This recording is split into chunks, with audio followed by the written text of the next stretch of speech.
జాతీయ రాష్ట్ర న్యాయ సేవా అధికార సంస్థ ఆదేశాల మేరకు మెదక్ జిల్లా న్యాయ సేవా అధికార సంస్థ సౌజన్యంతో మండల లీగల్ సర్వీస్ కమిటీ నర్సాపూర్ ఆధ్వర్యంలో నర్సాపూర్ మండలం చింతకుంట ప్రభుత్వ డిగ్రీ కళాశాలలో న్యాయ విజ్ఞాన సదస్సు నిర్వహించారు.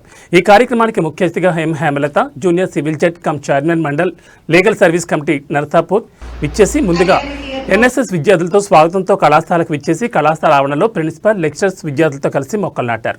ఈ సందర్భంగా హేమలత మాట్లాడుతూ విద్యార్థులు జూనియర్ సీనియర్ అనే తేడా లేకుండా కలిసిమెలిసి లక్ష్య సాధనతో పట్టుదలతో చదువుకుని చదువు చెప్పిన గురువుల తల్లిదండ్రుల కళల్ని సాఫల్యం చేయాలన్నారు.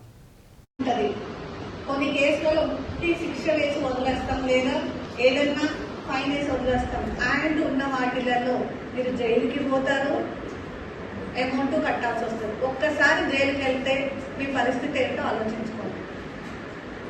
మంచి ఫ్యూచర్ ఉంది, కరెక్ట్ స్టేజ్లో ఉన్నారు.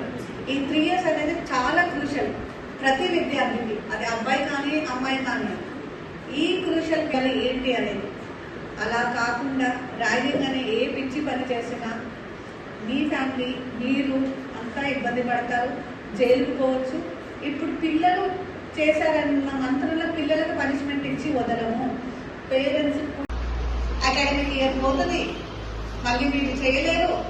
దీనివల్ల మీ ఇంట్లో తెలిస్తే మీ అమ్మ నాన్న పెడతారు. కానీ ఏది చేసినా చాలా సివియర్ పనిష్మెంట్ ఉంటుందమ్మా. అది 1 year అవ్వచ్చు, 3